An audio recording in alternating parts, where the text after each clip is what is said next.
भैया, वनवास के अंत के साथ ही आपके पद के कांटों की चुभन का भी अंत हुआ भैया। ये वही पादुकाएं हैं जो आपने मुझे सौंपी थी।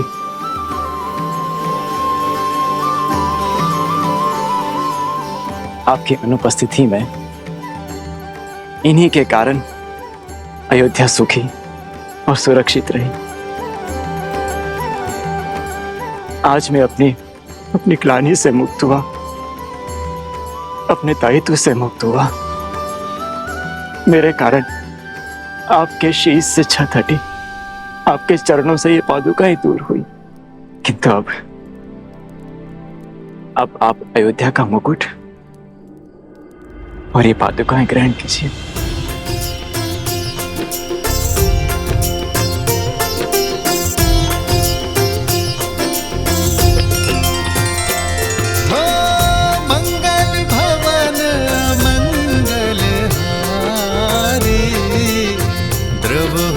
दशरथ अजर बिहारी।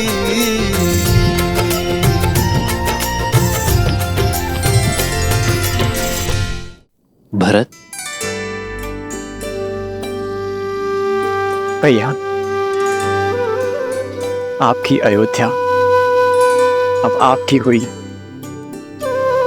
आज मेरे जीवन का सबसे बड़ा उद्देश्य पूर्ण हुआ कि मैंने श्री राम को उनकी अयोध्या और अयोध्या को उनके श्री राम लौटा दिए।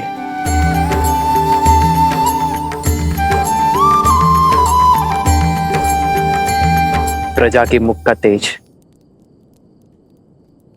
और उनके मन का उत्साह प्रतीक है तुम्हारे परिश्रम का। एक माता की भांति तुमने हमारी मातृभूमि अयोध्या का ध्यान रखा है। नहीं भैया, मैं तो एक पुत्र की भांति माता रूपी मातृभूमि की छत्र छाया में रहा, अपने कर्तव्यों का पालन करने का प्रयास करता रहा। संतान भी क्या माता का ध्यान रख पाती? ये तो हमारी अयोध्या थी जिसने मुझे संभाला, जो मेरा संबल बनी और मुझे ममता की छांव दी।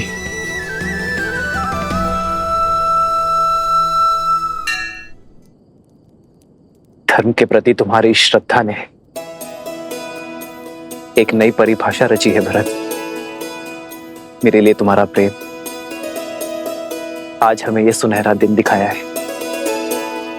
तुम्हारे राज में अयोध्या सुरक्षित थी, एक थी,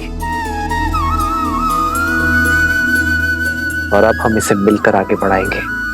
आदर्श और मर्यादा की है ये कथा महापावनम।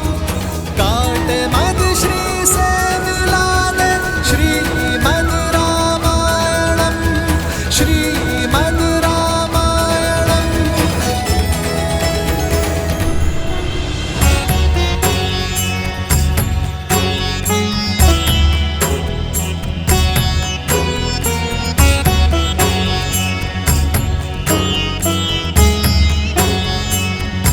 श्रीमद् रामायण।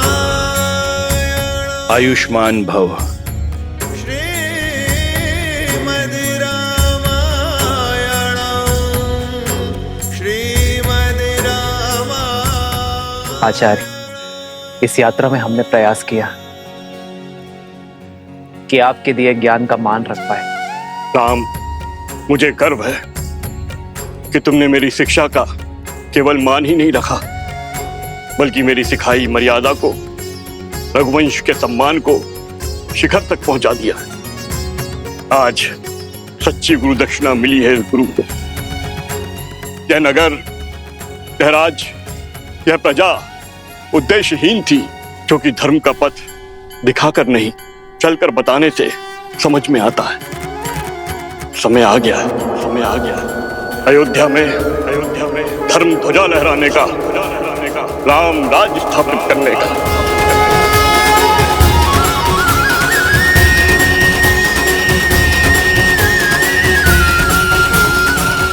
आज अमावस की रात्रि है, नगर में प्रवेश करना शुभ नहीं होगा, किंतु कल भोर प्रवेश करने के लिए सज रहना पुत्र। क्षमा चाहता हूं आचार्य, परंतु आप ही ने तो सिखाया था कि समय या मुहूर्त नहीं, व्यक्ति का मंतव्य है, उसके कर्म शुभ होते हैं। अमावस्या की ये रात्रि भी मुझे मेरे माताओं के दर्शन करने से, उनका आशीर्वाद लेने से नहीं रोक पाएगी। जिस अयोध्या की प्रजा ने 14 वर्षों तक मेरी प्रतीक्षा की है, उस प्रजा को अब एक और क्षण मैं प्रतीक्षा नहीं करवा सकता आचार्य। यदि मेरे कर्म शुभ है, मेरा मंतव्य शुभ है, तो अमावस्या की ये रात्रि भी अयोध्या के लिए उत्सव बनकर रहेगी। उत्तम।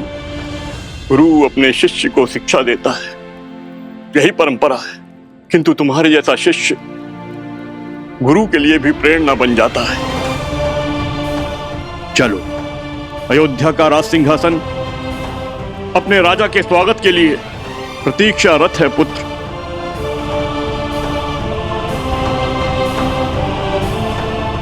एक राजा होने से पूर्व मैं एक पुत्र भी हूं आचार्य, किंतु राज सिंहासन पर बैठने से पूर्व यदि आपकी आज्ञा हो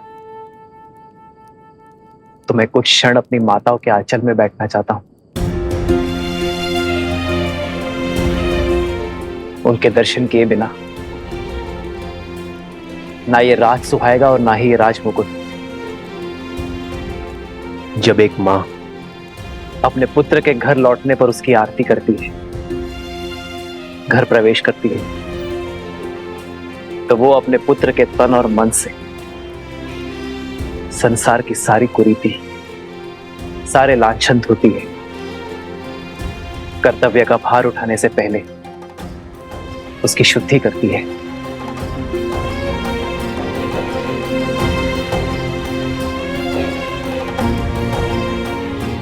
मैं भी बस वही शुद्धि की आस में हूं आचार्य।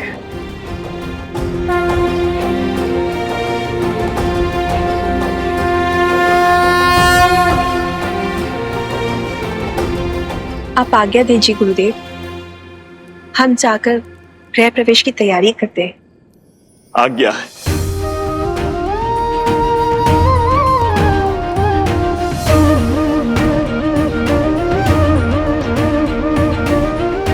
प्रभु, प्रजा की प्रतीक्षा का अंत कीजिए। हाँ भैया, अयोध्या को सुख के रंगों से रंग दीजिए।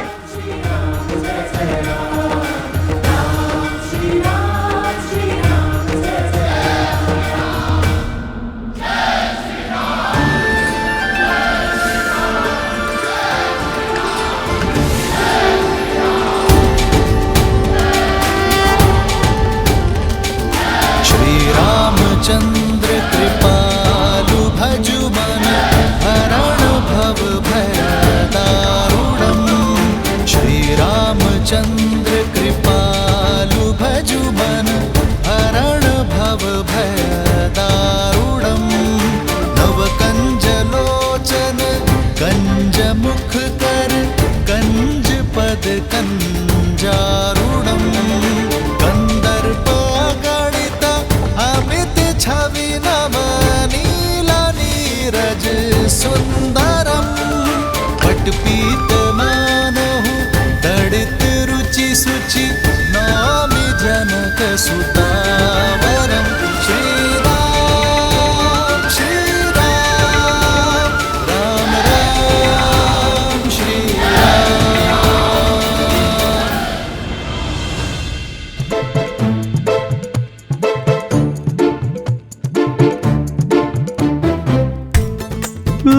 इतने सारे मिष्ठान बहुत महीने हो गए हैं स्वादिष्ट भोजन किए हुए।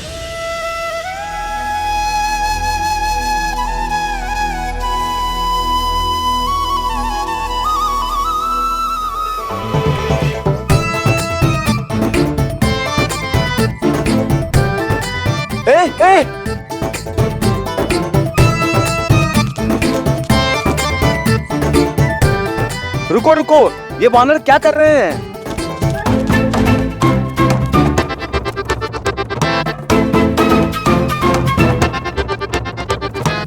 ये दुष्ट वानर तो हमारे सारे मिष्ठान लेकर भाग गए।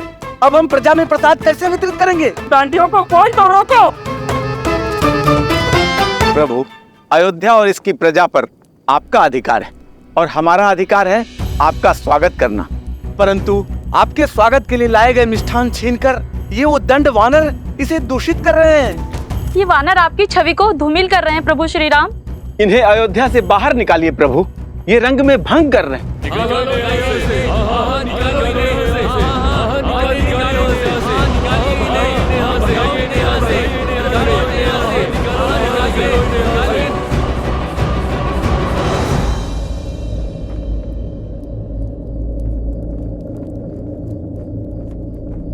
चलो।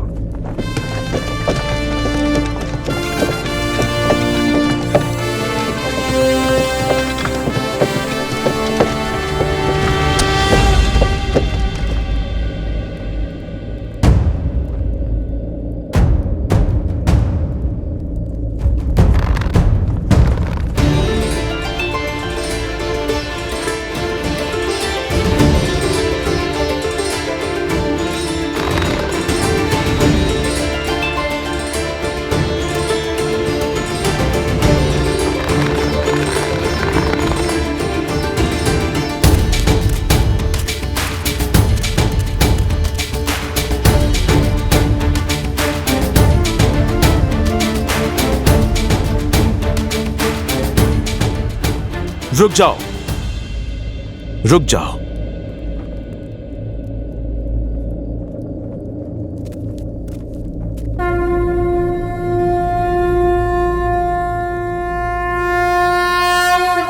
जय श्री राम।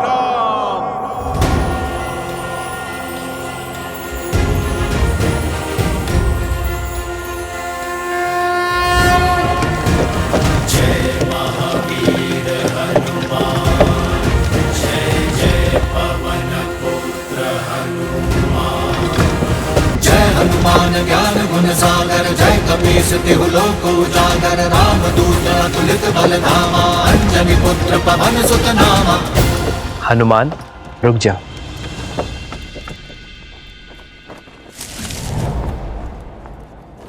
ये केवल सामान्य वानर नहीं है, ये मेरा परिवार है, मेरे रक्षक है।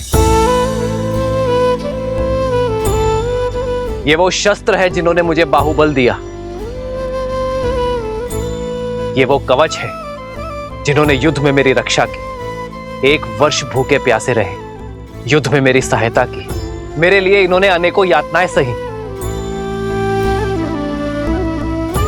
मेरे वानर वीर सीता से मिलन का सेतु बने, धर्मरथ के चक्र बने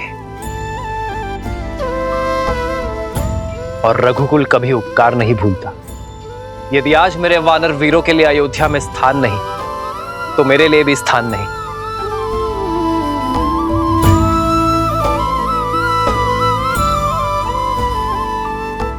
यदि आज मेरे वानर वीर अयोध्या में नहीं रह सकते, तो मैं भी अयोध्या में नहीं रह सकता।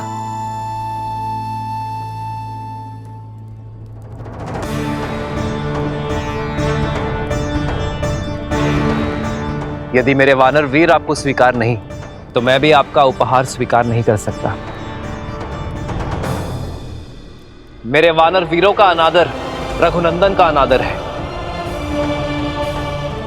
रघुकुल का अनादर है।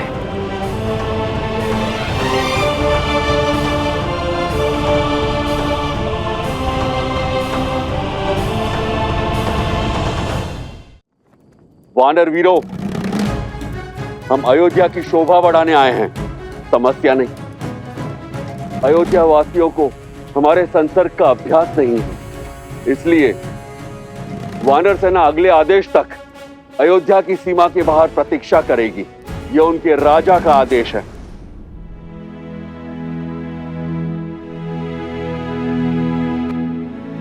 पर वानर राज, प्रभु ने अभी अभी कहा कि हम 1 वर्ष से भूखे प्यासे लड़ रहे थे। अब यदि प्रभु ये वचन दे कि हमें 1 माह तक भोजन मिलेगा, और यदि हम उस भोजन से तृप्त हो जाएं, तो हम वानरों को इस नगर से बाहर जाना स्वीकार है। उस भोज की प्रतीक्षा स्वीकार है। ये सूर्यवंशियों की अयोध्या कपिराज,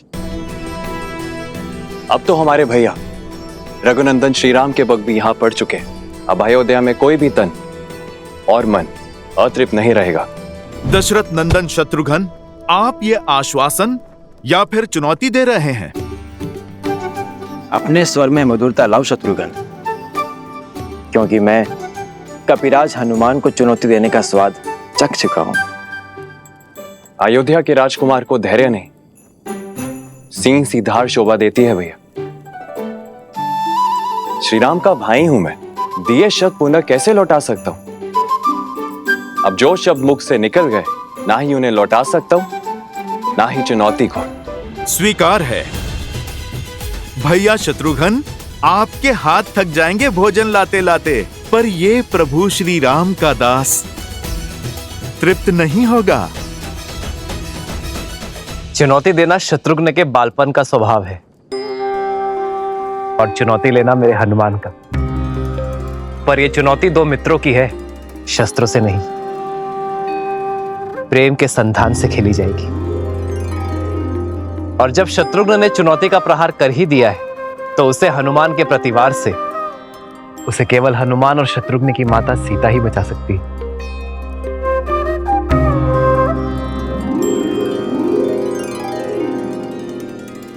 माता के हाथ से ग्रास लेकर तो तृप्त हो जाओगे ना पुत्र हनुमान?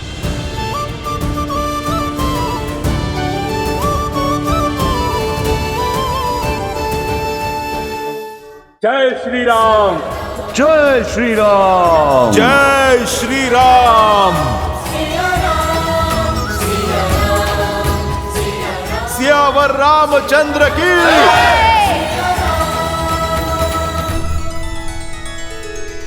कुछ कहने की आवश्यकता नहीं है देवी, मैं भली भांति जानता हूं क्या चल रहा है आपके हृदय में।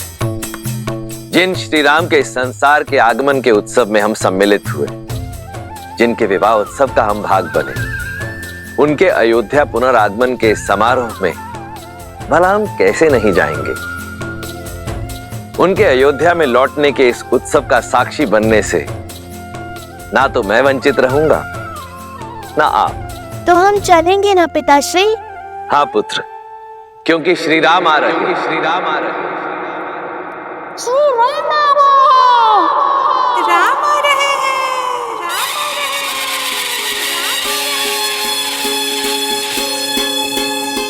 नहीं और भाई सूरज जागा पाए अमृत ये मन प्यासा, पतझड़ पीता मधुर आई, जीवन में जैसे सुध पाई। सुखी धरा पे जैसे महबर से ठंडक पाए नैना कर से, महायुद्ध अयोध्या ने जीता, लौटे हैं राम लखन सीता। हमरे राम जी सिया पधारे सरयू के किनारे, द्वार सजाओ संग साथिया, सौभाग्य है जगरे दुख दूर भय सारे, स्वागत में नाचो संग साथिया।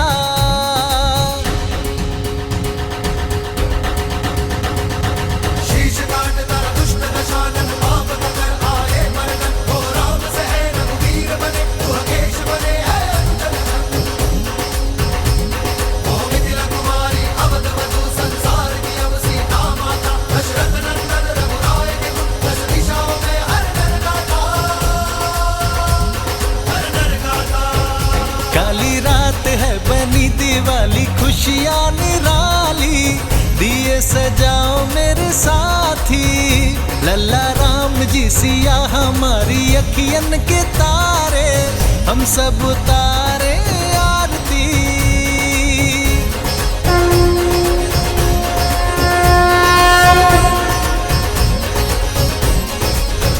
श्री रामचंद्र कृपालु भज मन, हरण भव भय दारुणम, नव कंज लोचन कंज मुख कर, कंज फल कंजारुणम। सिया राम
अब भीतर आकर इस प्राणहीन महल में प्राण फूको पुत्र। सीता के साथ गृह प्रवेश करो पुत्र।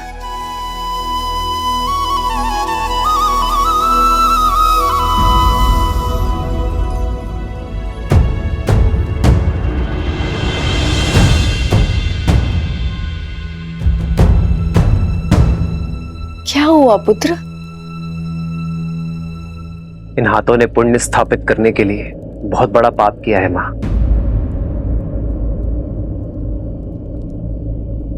रावण का वध कर ब्रह्म हत्या के पाप से मलिन हुए। केवल आपकी आरती से ये शुद्ध नहीं होंगे मां।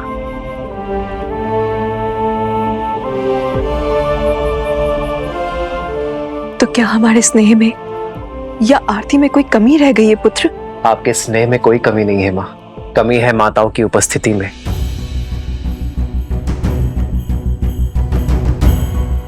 आरती करने वाली एक माता के ना होने में है।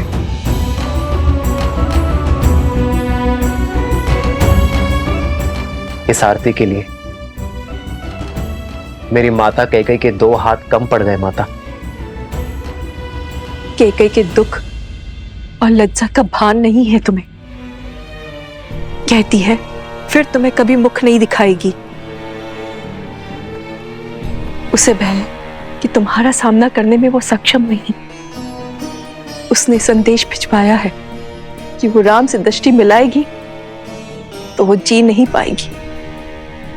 उसकी आत्मा उसका शरीर छोड़ देगी। और तुम्हारे गृह प्रवेश में वो कोई अपशगुन नहीं चाहती। फिर तो वनवास से भी बड़ा संकट हो जाएगा मां। माता कैकेयी का ना आना अपशगुन होगा। मेरी माता कैकेयी के आशीर्वाद के बिना मैं नगर में तो प्रवेश कर गया, किंतु गृह प्रवेश नहीं कर पाऊंगा। गृह प्रवेश नहीं कर पाऊंगा। गृह प्रवेश नहीं कर पाऊंगा।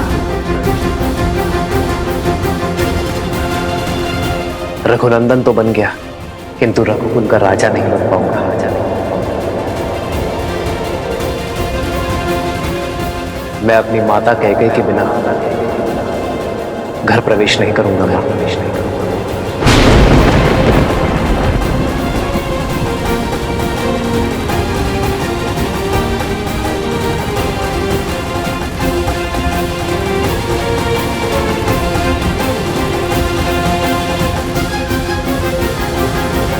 राम, आपकी प्रतीक्षा केवल रघुकुल का यह आंगन ही नहीं, अयोध्या का हर आंगन कर रहा था। प्रजा की प्रतीक्षा को परीक्षा में न बदलो पुत्र, आगे बढ़ो। माता कैकेयी की उपस्थिति के बिना कैसे आगे बढ़ूं आचार्य? जिस माता ने बालपन से अपने हृदय में बिठाया, उन माता कैकेयी की अनुपस्थिति में अयोध्या का राज सिंहासन कैसे संभालूं? भैया, सूर्य का धर्म होता है सबके लिए उदय होना, और केवल एक के लिए वह अपने कर्तव्य से पीछे नहीं हट सकता। लज्जा का भार ममता पर हावी है, और इसीलिए रानी कैकेयी ने स्वयं को एक कक्ष तक सीमित कर लिया है। जब मन में ही ग्लानि हो तो आशीर्वाद के लिए हाथ कैसे उठ सकते हैं? और केवल उनके लिए आप अयोध्या की प्रजा को आशीर्वाद देने उठे हाथों की उपेक्षा नहीं कर सकते। आइए ना भैया, गृह प्रवेश कीजिए ना। घर क्या होता है भरत? दीवारें, छत, या वो आश्रय जो सुविधाओं से तो भरा है, किंतु उसमें प्रेम का वास नहीं। घर का प्रारंभ होता है मां से, और यदि माता का मन ही अशांत हो तो घर शांत कैसे हो सकता है भरत? यदि आज मैं अपनी माता की लज्जा का अंत ना कर पाया तो उसी ग्लानि का अंग बनना स्वीकार है मुझे। माता कैकेयी के आशीष के बिना मैं गृह प्रवेश नहीं करूंगा। राम, तुम्हारे कर्म और विचार दोनों शुद्ध हैं। तुमने अधर्म का अंत कर धर्म की ध्वजा लहराई है। संसार का तारक स्वयं ग्लानि के सागर में कैसे डूब सकता है? किस काम के मेरे वो सुकर जो मेरे माता के मन की पीड़ा न हर सके। जो माता की पीड़ा न समेट पाया वो प्रजा का कष्ट कैसे हर पाएगा आचार्य? श्री राम उचित कह रहे हैं आचार्य। इस समय पुत्र का कर्तव्य राजा के दायित्व से बड़ा है।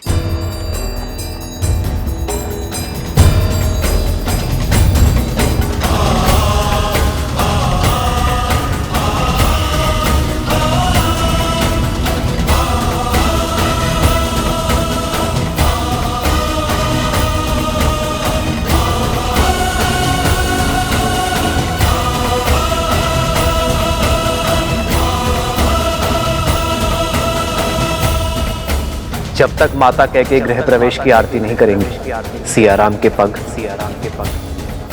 इस घर की चौखट को नहीं छुएंगे।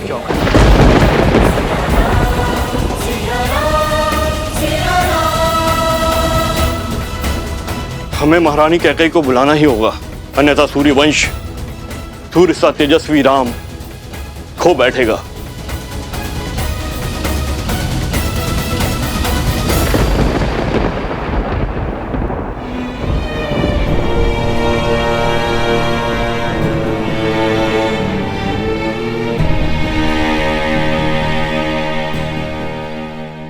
कस के पकड़ो, आंखें लक्ष्य पर, प्रत्यंचा तनी हुई। अब इसे खींचो और छोड़ दो। और कब तक आप अयोध्या के आकाश पर शोक का मेघ बनकर छाई रहेंगी? कब तक आप अयोध्या के आनंद पर ग्रहण बनी रहेंगी? वर्षों के बाद दुख की धरा पर सुख की किरण पड़ने ही वाली थी। राम भैया अयोध्या में पग धरने ही वाले थे, किंतु वे द्वार पर खड़े केवल आपकी हट के कारण। महारानी, सही कहा तुमने। अपने कुकर्मों का भार अपनी मृत्यु शैया तक ढोऊंगी मैं। अपने एक पुत्र को सिंहासन पे बिठाने की चेष्टा में मैंने अपने दूसरे पुत्र को वन की अग्नि में झोंक दिया। अब शकुन का दूसरा रूप हूं मैं। राम के आने की शुभ घड़ी को अपनी उपस्थिति से मैं अशुभ कैसे कर दूं? कैसे दृष्टि मिलाऊंगी मैं अपनी राम से? कैसे? आपका दुख, आपका पश्चाताप ना ही आपके द्वारा किए गए कुकर्मों को मिटा सकता है और ना ही आपके प्रति राम भैया के प्रेम को। आपने चाहे जो भी अनिष्ट किए, किंतु भैया सदा आपको अपनी माता मानते हैं। आपसे जो भी अपराध हुआ वो क्षमा योग्य तो नहीं, किंतु आप अपनी ग्लानि की अग्नि में राम भैया के आनंद के वेला को नहीं झुलसा सकती। किंतु राम भैया अडिग हैं कि जब तक आप उनके द्वार पर आरती नहीं उतार देती, तब तक वो ना ही भीतर आएंगे और ना ही राज्याभिषेक करवाएंगे। चलिए, ईश्वर के लिए चलिए। मैं नहीं आ सकती। कैकेयी की राजकुमारी शक्तिशाली थी, किंतु अपने पुत्र के लिए श्राप लेने वाली ये अभागन मां दुर्बल है।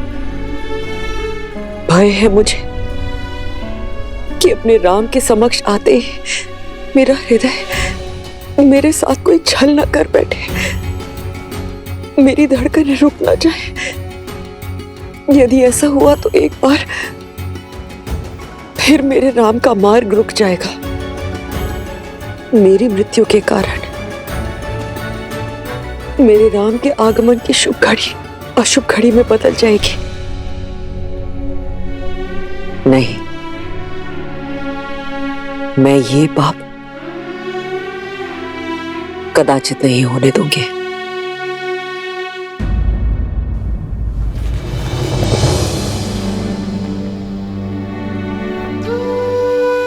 आज प्रेम के आगे ग्लानि को झुकना ही होगा। आपको चलना ही होगा। नहीं चल सकती मैं भरत। क्षमा कर दो मुझे। समझाओ मेरे राम को कि मेरा मन और विवेक मेरे वश में नहीं। अब तो प्रभु से सिर्फ इतनी ही प्रार्थना है कि मैं शीघ्र ही अपने राम को राज सिंहासन पर बैठे हुए देखूं। उसके पश्चात मैं निश्चित रूप से अपने प्राण त्याग सकती हूँ। उसके पश्चात मैं तुम्हारे पिताश्री से क्षमा मांगने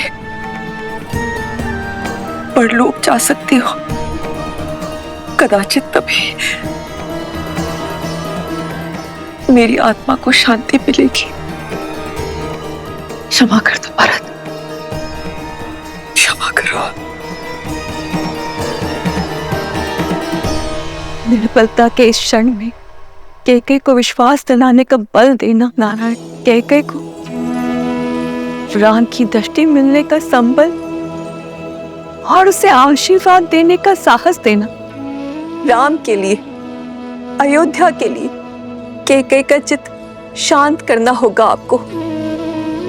उसे ये विश्वास दिलाना होगा कि उसका आशीर्वाद श्राप नहीं, अयोध्या की कल की नींव है। हे भगवान, हमें तारिए। 14 वर्ष तक अयोध्या ने प्रतीक्षा के आंसू पिए हैं।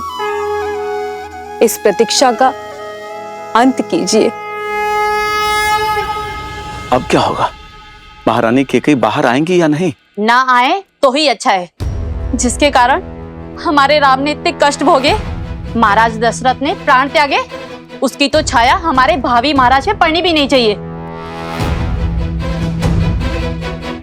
सीते, यदि आज माता कैकेयी का सम्मान स्थापित ना हो पाया तो कभी नहीं होगा।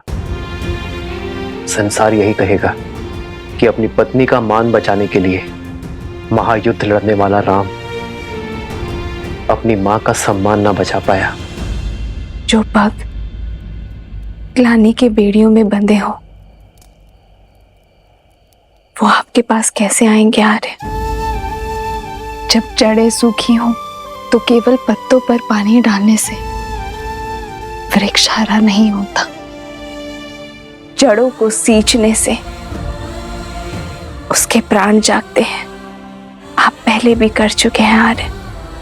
पहले माता अहिल्या थी, अब माता कैकेयी। आपको उनके सोए हुए मन को जगाना होगा आर्य।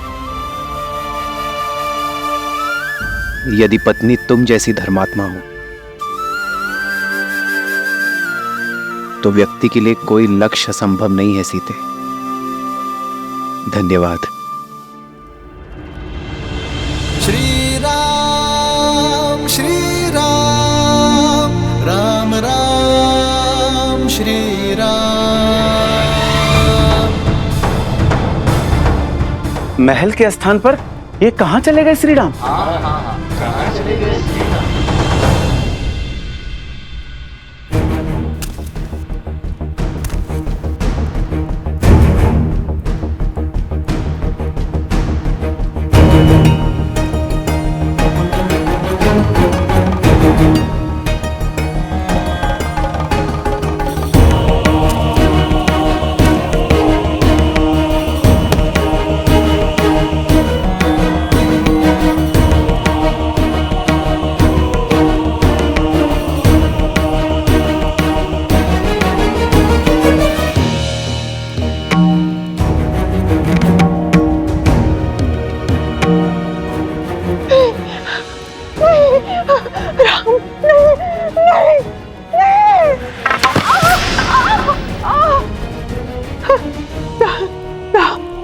राम, क्षमा करें श्री राम, क्षमा करें। ये दुष्टा अपने सारे अपराध स्वीकार करती है। मैं आपके पग पड़ती हूँ प्रभु। मैं पहले बहुत दंड भुगत चुकी हूँ, मुझे और दंड मत दीजिए, और दंड मत दीजिए। नहीं नहीं नहीं राम, नहीं नहीं।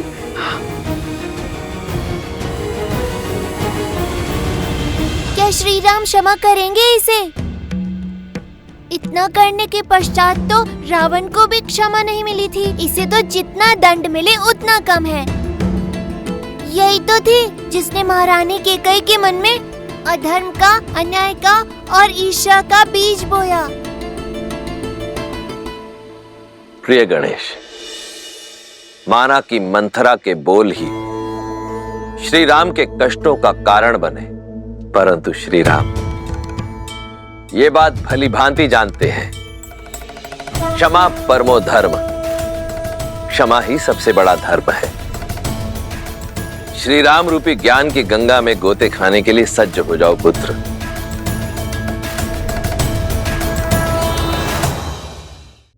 जिसे भय मार रहा हो उसे और क्या दंड दिया जाए? आपका भय ही आपका दंड है मंत्रा। किंतु तुम यहाँ?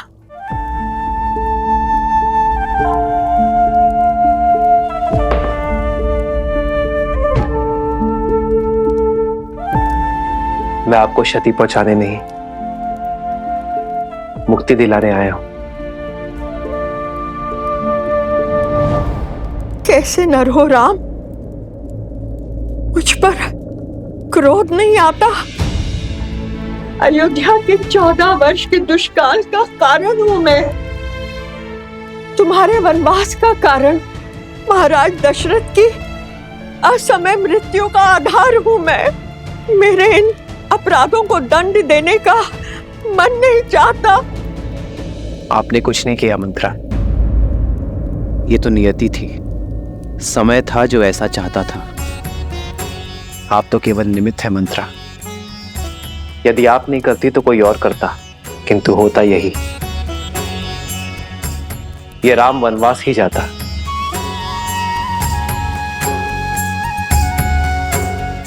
निमित्त बनने का दंड तो आप भोग चुकी हैं, अब बारी मुक्ति की है।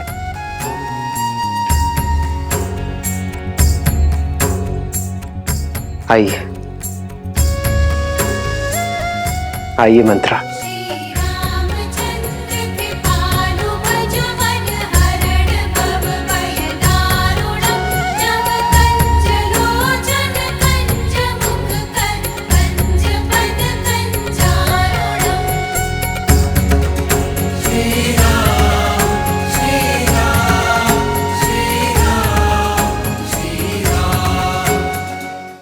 राम राजा बनने वाले हैं। यथा राजा तथा प्रजा। राजा की क्षमा प्रजा के लिए दया और करुणा का उदाहरण बनती है। श्री राम ये जानते हैं कि जो हृदय क्षमा कर सकता है वही हृदय सच्चा न्याय भी कर सकता है। अच्छा, तो मंत्रा को क्षमा कर श्री रामनाथ केवल स्वयं करुणा दिखा रहे हैं, बल्कि अपने प्रजा को भी करुणा का पाठ करा रहे हैं। हाँ पुत्र, श्री राम वो राजा नहीं जो केवल युद्ध जीतकर अपनी शक्ति और राज्य का विस्तार करे। श्री राम तो वो राजा हैं जो मन जीतकर सबके हृदय के सम्राट बनना जानते हैं। और आज मंथरा को क्षमा कर उन्होंने इस संपूर्ण संसार को राम राज्य की एक झलक मात्र दिखाई है। वो राम राज्य जिसकी सबसे बड़ी शक्ति है अपने क्रोध और द्वेष पर विजय पा लेना। अपने इस कृत्य से श्री राम ने संसार को यह दिखा दिया कि एक राजा का सबसे बड़ा बल है क्षमा करना।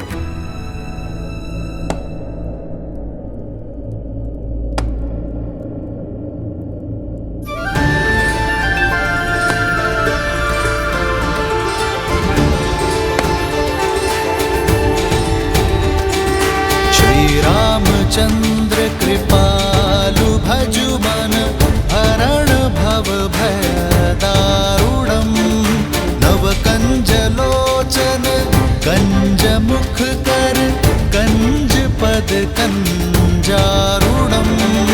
कंदर्प गणित अमित छवि नव नीला नीरज सुंदरम।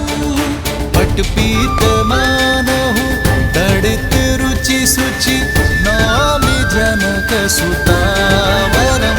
श्री राम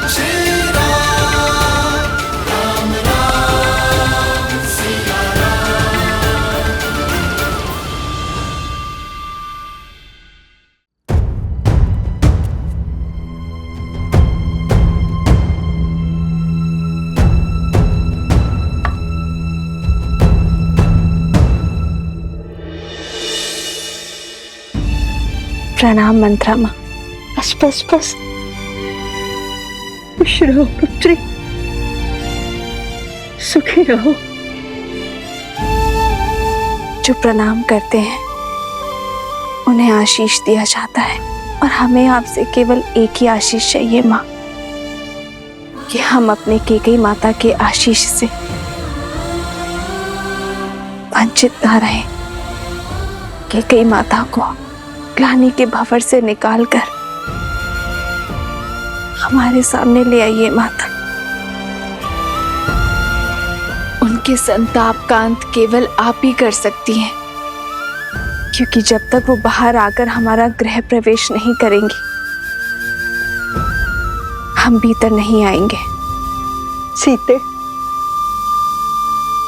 मैंने कैकेयी के मन में जो रामधुन रूपी अमृत को विष में बदल दिया है, उसे कैकेयी को अपने प्रिय पुत्र को वनवास भेजने के लिए विवश किया। सीते, अब मैं ही कैकेयी की ग्लानि के विष को राम मिलन के अमृत में बदलूंगी। सीते, अब मंत्रा ही जाकर उसका द्वार खोलेगी। हाँ।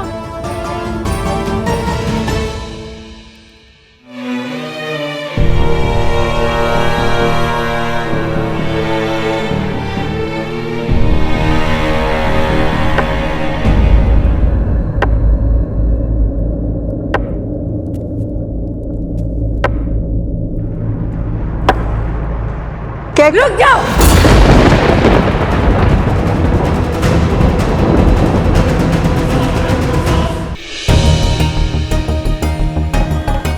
साहस कैसे हुआ मुझे अपना मुख दिखाने का? और तुम्हें मुक्त किसने किया? मेरी मति भ्रष्ट कर मुझसे इतना बड़ा अपराध कराकर अयोध्या का शीश झुकाकर तुम मेरे समक्ष शीश उठाकर खड़ी कैसे हो? कैसे खड़ी हूं? ये प्रश्न तब नहीं पूछा जब तुम्हारे बचपन से अपना घर, अपना परिवार, अपना संसार छोड़कर दिन रात केवल तुम्हें संभालने के लिए खड़ी हुई थी। कितनी अभागन हूं मैं, जिसे अपनी संतान की भांति पाला, वही मुझे अपराधन मांगती है, जिसे प्रेम की छांव में रखना चाहा, उसी के क्रोध का पात्र हूं मैं। कैकेयी, क्या भूल थी मेरी? ना मैं अयोध्या की पुत्री, ना बहू। कैकेयी से आई, किंतु तुम्हारी भांति अयोध्या की ना बन पाई। यही भूल थी ना मेरी। अपने राष्ट्र का प्रभाव, उसका मान बढ़ाना चाहा, उसकी शक्ति बढ़ानी चाहिए। यही थी मेरी भूल। ये सब केवल तुम्हारे लिए किया कैकेयी, केवल कैकेयी राज के लिए किया। परंतु इस राष्ट्र प्रेम का परिणाम क्या मिला? 14 वर्ष का कारावास। भरत को गए हुए कुछ क्षण भी नहीं हुए थे कि महाराज ने राम को युवराज घोषित कर दिया। ऐसा कुछ करो कि महाराज स्वयं तुम्हारे पास आए। अयोध्या के सिंहासन पर अब राम नहीं, भरत बैठेगा। भरत बैठेगा। राम के लिए 14 वर्ष का वनवास। कुछ नहीं सुनना है मुझे, कुछ नहीं सुनना है। चली जाओ यहां से। हाँ कैकेयी,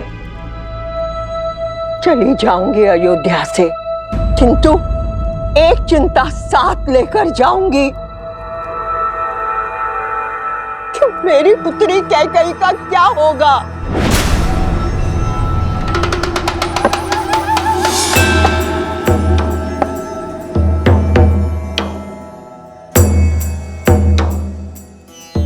लौट आया है राम। अब देखना कैसे उसके क्रोध की बेड़ियां तुम्हारी स्वतंत्रता को जकड़ती हैं। कुछ भी करके राम को रोक लो कैकई, अन्यथा तुम और तुम्हारा भरत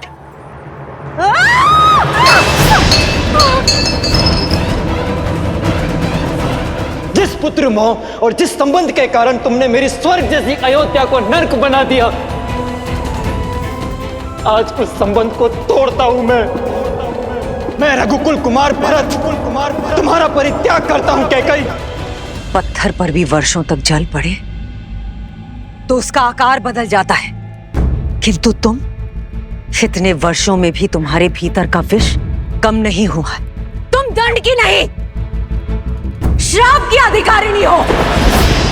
मेरी स्वर्ग जैसी अयोध्या पर नरक की छाया हो तुम।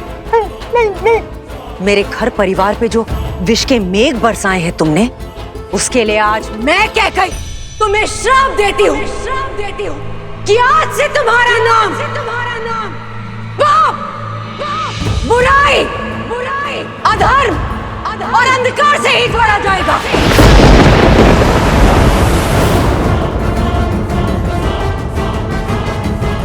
सुख की सूचक तुम कभी नहीं बन पाओगे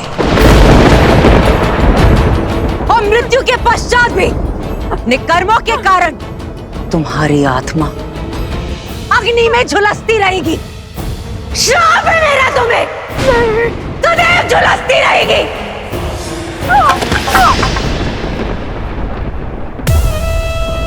दासी हूं ना, जो स्वामी दे सर माथे पर। जाते जाते भी कैकई केवल तुम्हारे हित के बारे में सोचूंगी। तुम्हारा लाभ ही मेरे जीवन का उद्देश्य है। मेरी बात समझो, राम के स्वागत के लिए मत जाना, क्योंकि अगर तुम उसकी आरती नहीं उतारोगी तो वो अयोध्या में प्रवेश नहीं करेगा। उसे राजा मत बनने दो कैकई, क्योंकि यदि वो सिंहासन पर बैठा तो तुम्हारा अंत निश्चित है। केवल तुम ही हो जो राम के उज्जवल भविष्य को अंधकार में डाल सकती हो। केवल तुम ही उसे अयोध्या का नरेश बनने से रोक सकती हो कैकई। मत जाना, मत जाना।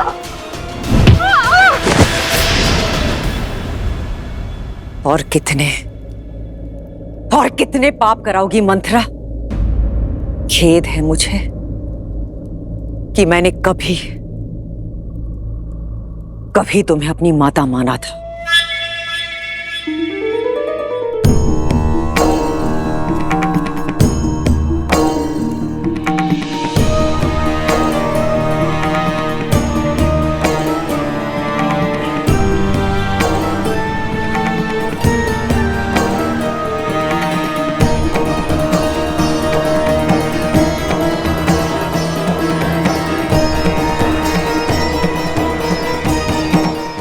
कटुवाणी ने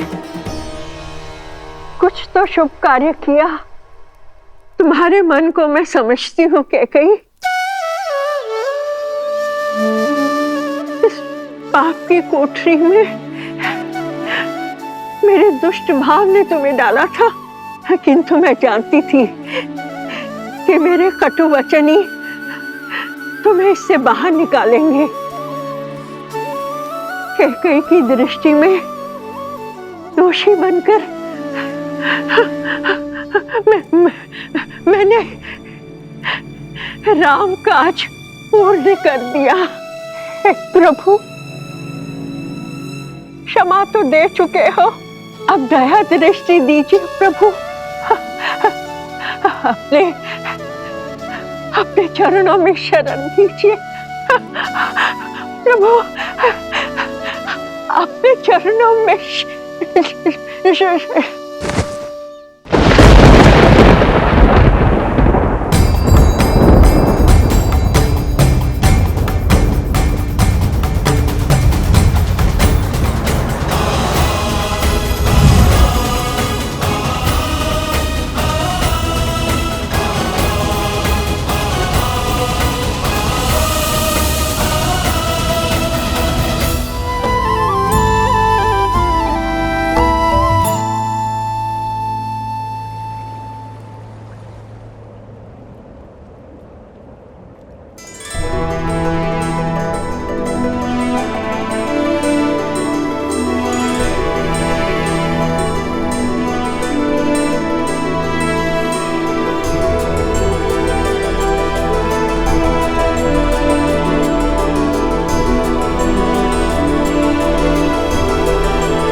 बैठिए मां।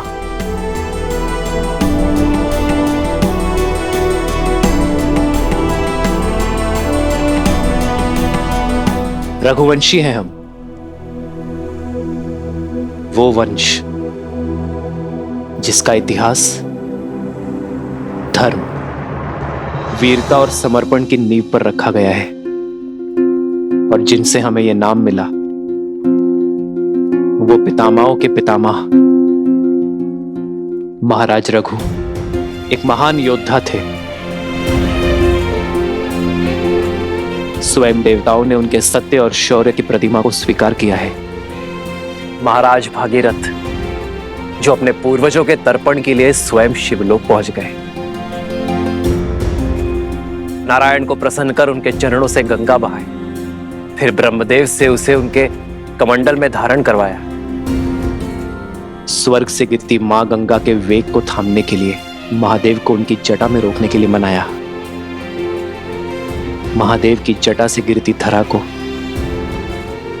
भारत में लाने के लिए स्वयं अपने नखों से नहर खोदी, और महाराज दिलीप की धर्म की कहानियों से तो स्वयं इंद्रलोक भी अछूता नहीं है। आपके पति मेरे पिताश्री महाराज नेमी, उन्होंने 10 दिशाओं में युद्ध लड़ा, देवासुर संग्राम लड़ा और महाराज दशरथ कहलाए। मेरे सभी पूर्वजों ने संसार में रघुवंश की कीर्ति का ध्वज लहराया है, धर्म को स्थापित किया है। अयोध्या के सिंहासन पर अब राम नहीं, भरत बैठेगा। भरत बैठेगा। राम के लिए 14 वर्ष का वनवास।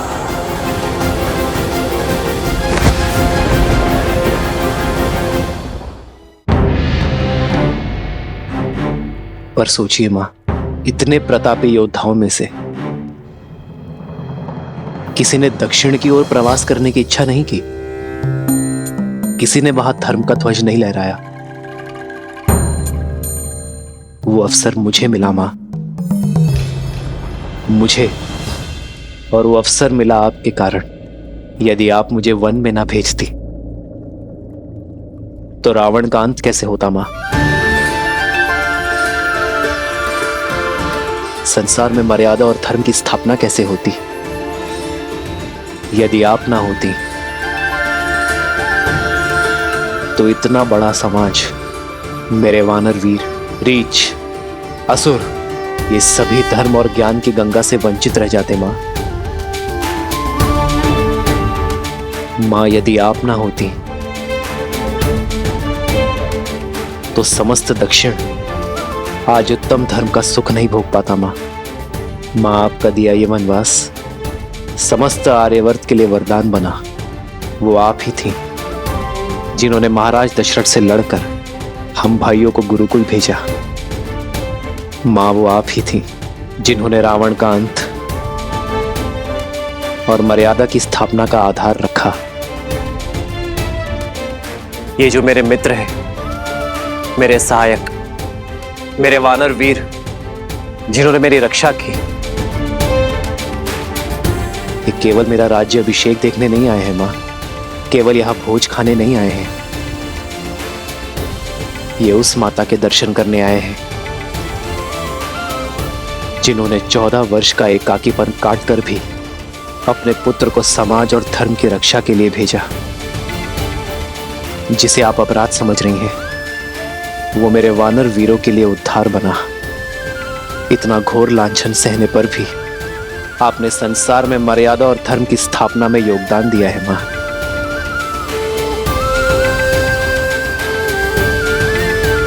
क्या आप इन्हें निराश करेंगी मां? मुझे ना सही, इन्हें तो अपने दर्शन का लाभ दे दीजिए, इन्हें इनकी यात्रा का प्रसाद दे दीजिए मां।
बचपन की भांति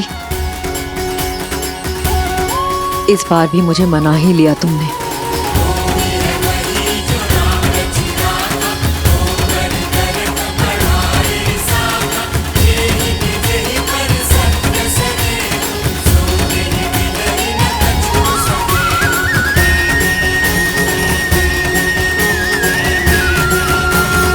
कराए दक्षिण का उद्धार,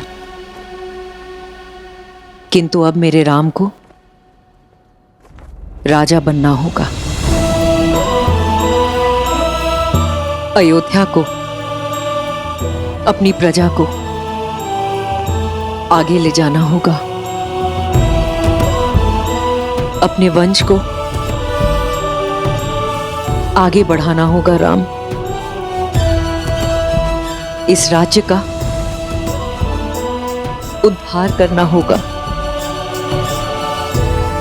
सियावर रामचंद्र की, सियावर रामचंद्र की, सियावर रामचंद्र की।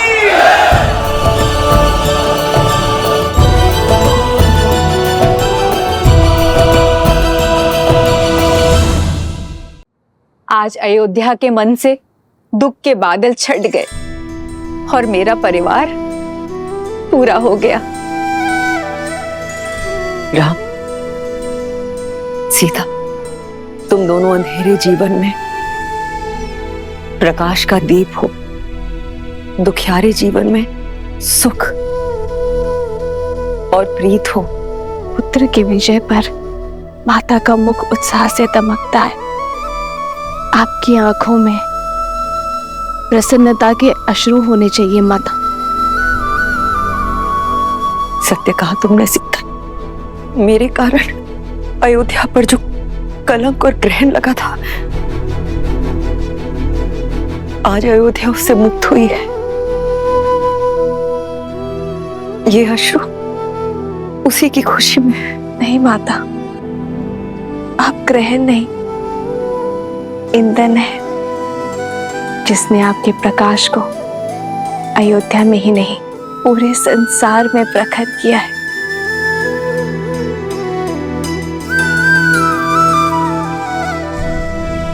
भरत भैया, सबके मन हल्के हो गए हैं। अब आप भी अपने मन का भार उतार दीजिए। नियति के लेख का दंश माता को मत दीजिए भैया, क्षमा कर दीजिए उन्हें।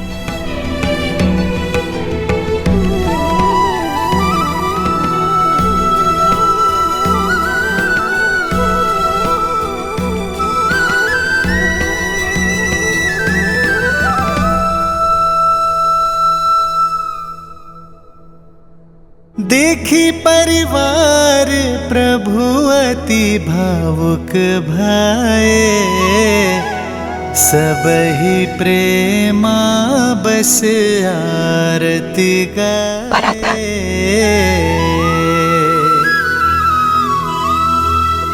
आगे सिया रामा सुख पाए, मनहु मोह माया मिटाए।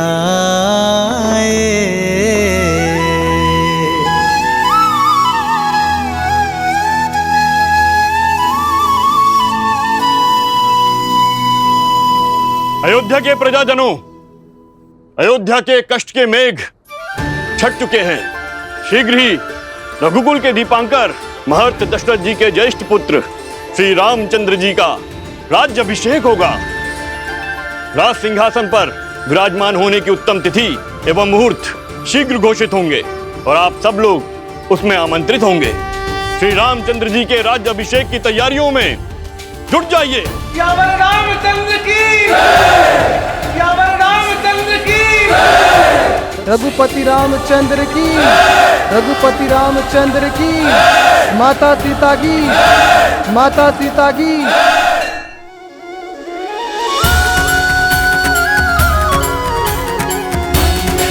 जय श्री राम, जय श्री राम, जय श्री राम, जय श्री राम।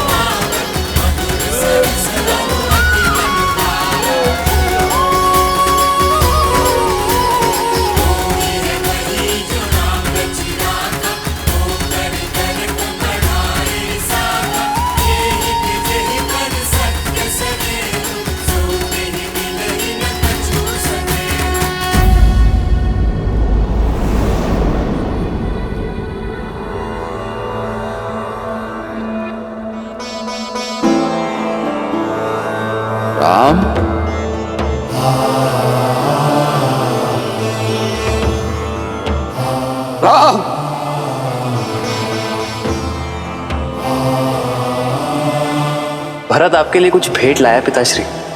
मेरे पुत्र में इतनी अद्भुत प्रतिभा है, आशा करता हूं बाण भी उतने ही वेग से चलाते होंगे।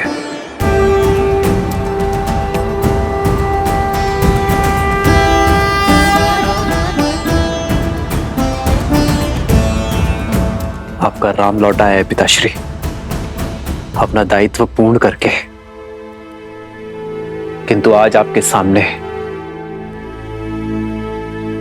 रावण का वध करने वाला योद्धा नहीं खड़ा है, अपने पिता की आज्ञा का पालन कर लौटा पुत्र खड़ा है।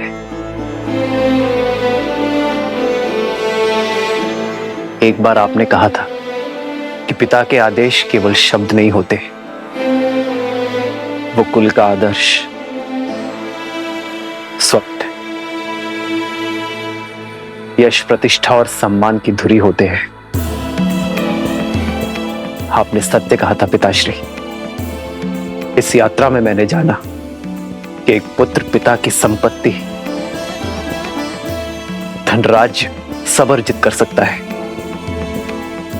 किंतु अमूल्य भेंट, वो विश्वास, वो मूल्य है जिन्हें उसके पूर्वजों ने स्थापित किया और पिता ने प्रमाणित किया। रघुकुल रीत सदा चली आई, प्राण जाए पर वचन न जाए। ओ रघुकुल रीत सदा चली आई,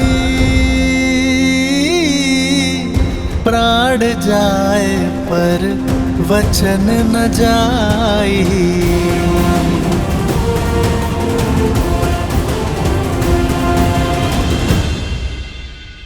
मित्र, इतना समय हम आपके साथ रहे, आप हमें जानते हैं और हम आपको।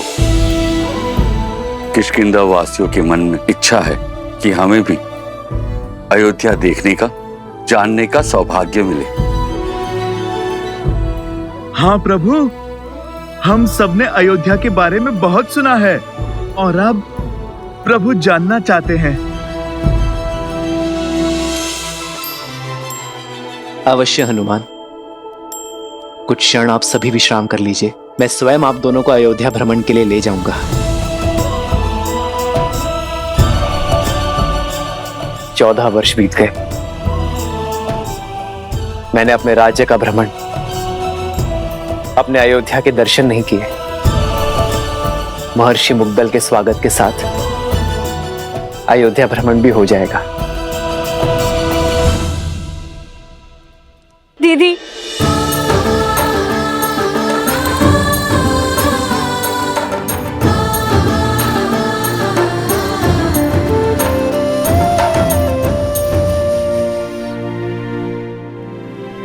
मुझे उर्मिला से मिलना है। कैसी है वो? कहाँ है वो? वो तो अब तक सोई हुई है, वर्षों से आंख नहीं खोली, अपने पति को दिए हुए वचन का पालन कर रही है।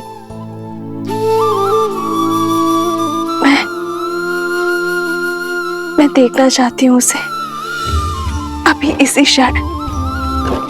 मुझे ले चलो उसके पास। हाँ। रुक जाओ सीते,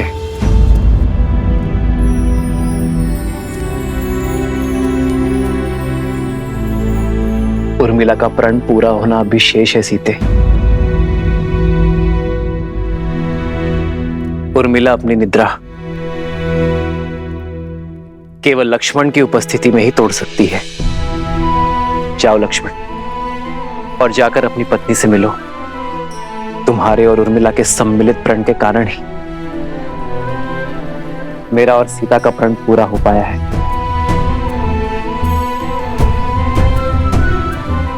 उर्मिला ने महल में रहकर इस घोर निद्रा का दंश भोगा है, किंतु अब सेवा और संकट का समय समाप्त हुआ मेरे भाई। अब तुम्हारा प्रथम कर्तव्य अपनी गृहस्थी संभालना है। ये शुभता पूर्वजों के गति के कारण आई है। जाओ लक्ष्मण, और उर्मिला को निद्रा से जगाओ।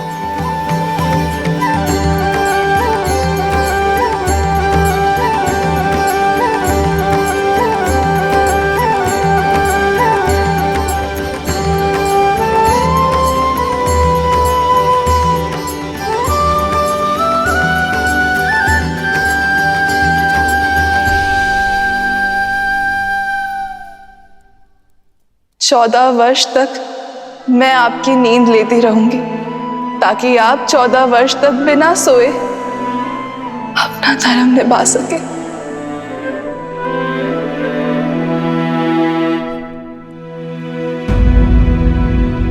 किंतु जो इतने वर्षों से नहीं जागी हैं, वो अभी जागेंगे क्या?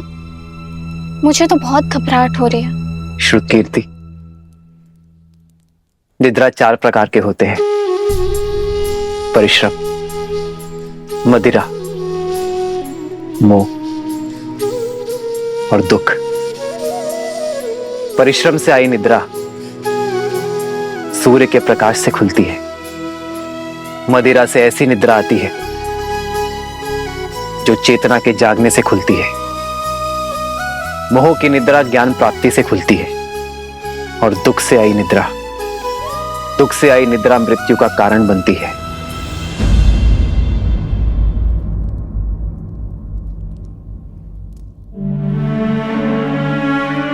मैं जहां पर भी रहूं आर्य, मेरा मन सदैव आपके पास ही रहेगा। मेरी केवल एक ही इच्छा है आर्य, कि मैं जब भी अपनी आंखें खोलूं केवल आपको देखूं। उर्मिला, कैसी अभागन हूं मैं। मेरे लक्ष्मण और उर्मिला मेरे कर्मों का भुगतान कर रहे हैं। नहीं मां, उर्मिला की निद्रा कोई श्राप नहीं है। ये तो उसका तप है, प्रेम की शक्ति है। उर्मिला केवल अपनी निद्रा ही नहीं, लक्ष्मण की निद्रा भी ले रही है। ये तो निद्रा देवी का आशीर्वाद है लक्ष्मण और उर्मिला दोनों को।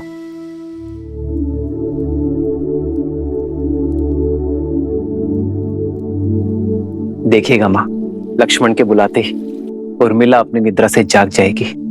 उठो उर्मिला, आंखें खोलो, देखो, मैं आया हूं।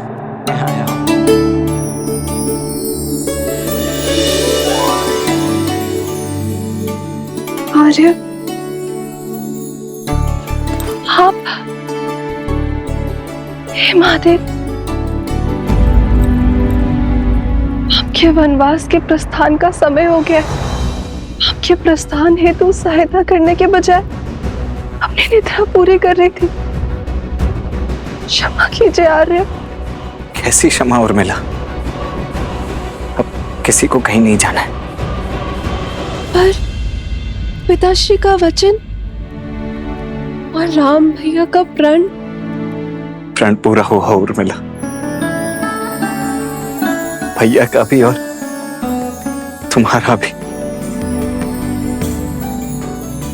अब एक प्रण मेरा है, जहां भी रहूंगा सदा तुम्हारे साथ रहूंगा। तुम्हारे प्रेम के सबल ने मुझे बहुत बल दिया है उर्मिला, इसके लिए बहुत बहुत धन्यवाद, कोटि कोटि धन्यवाद। क्या आप सच में 14 वर्ष तक अपलक जिए, बिना निद्रा के निकाल लिए? तुमने भी तो यहाँ 14 वर्षों तक बिना भोजन के बिताए हैं उर्मिला। तुम्हारी निद्रा ने मेरी थकान को हर लिया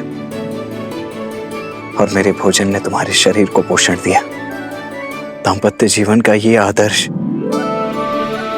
यही तो भैया ने हमारे माध्यम से संपूर्ण संसार को दिया है कि पति पत्नी दोनों एक दूसरे के पूरक होते हैं, जीवन के भी, प्राणों के भी और समर्पण के भी।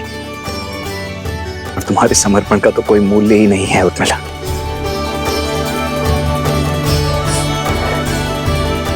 अब चलो, पूरा परिवार, समस्त अयोध्या और विशेषतः भाभी माँ तुमसे मिलने के लिए अत्यंत व्याकुल है। मैं भी आ रही हूँ। आओ। दीदी,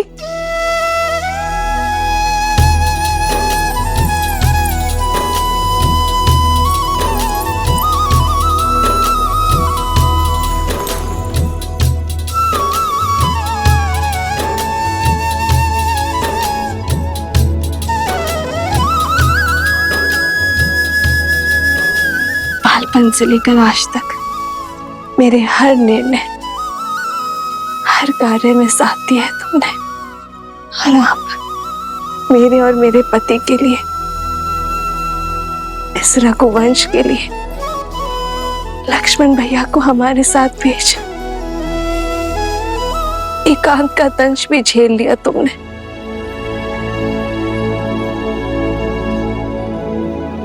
ना जाने ये ऋण कैसे चुका पाऊंगी मैं। और अब तुम मुझसे छोटी नहीं रही उर्मिला, तुम इस संसार के सबसे बड़ी सतियों में से एक हो। मैं वो चंद्रमा हूँ जो अपने दीदी के प्रकाश से तेज पाता है। मैं आपसे कभी बड़ी हो ही नहीं सकती दीदी। और रही बात बहनों के बीच, ऋण की बेड़ी नहीं, आलिंगन का बंधन होता है।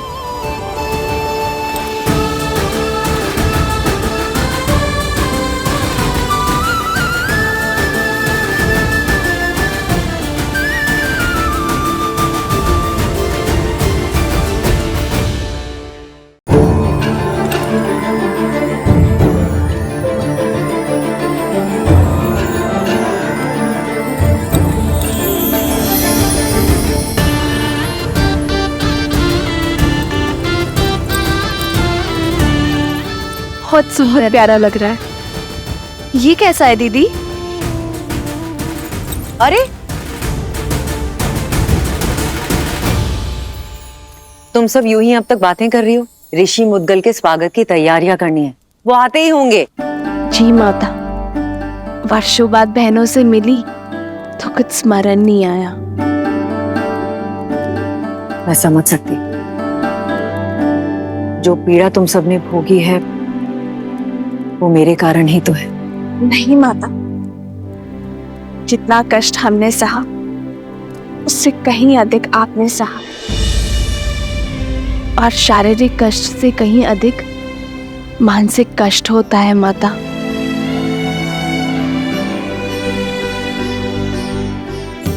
धन्यवाद मेरी पुत्री, किंतु अब कष्ट के और पीड़ा के दिन समाप्त हुए।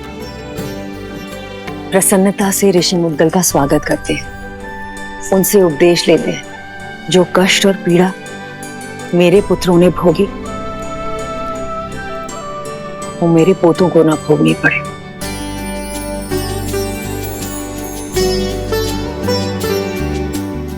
और अब तो केवल इसी समाचार की प्रतीक्षा है कि कब मुझे ये बताया जाए कि मैं मां से दादी बनने वाली।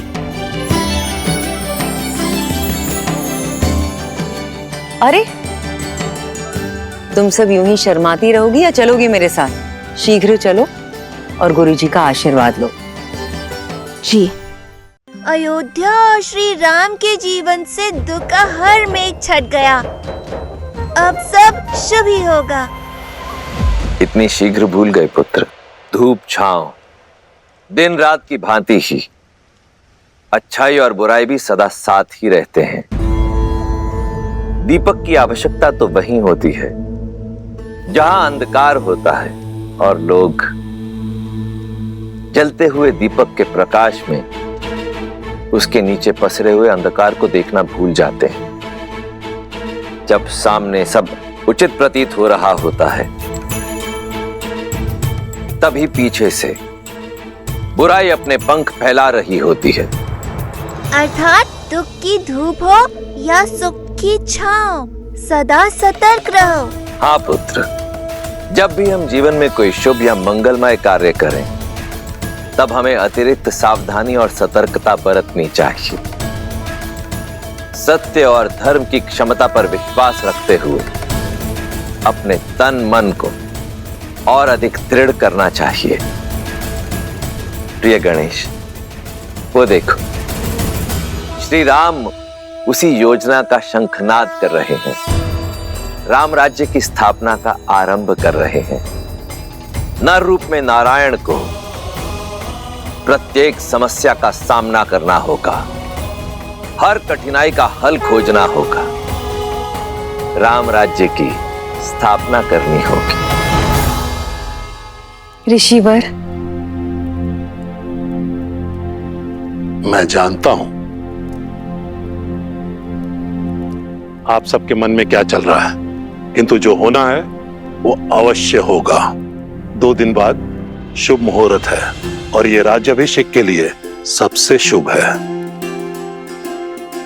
श्री राम, भगवान सूर्य के आशीर्वाद से सूर्यवंश के अगले सिरमौर आप ही होंगे।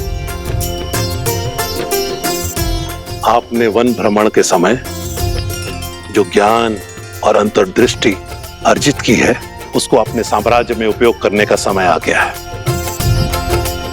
दया, दंड और दर्शन, इसको अपना शस्त्र बनाइए। श्री राम, आपके मार्गदर्शन से जगत कल्याण की ओर अग्रसर होगा। सभी आशान्वित हैं कि आप एक आदर्श स्वराज की स्थापना करेंगे और संसार के लिए शुभता का मार्ग प्रशस्त करेंगे।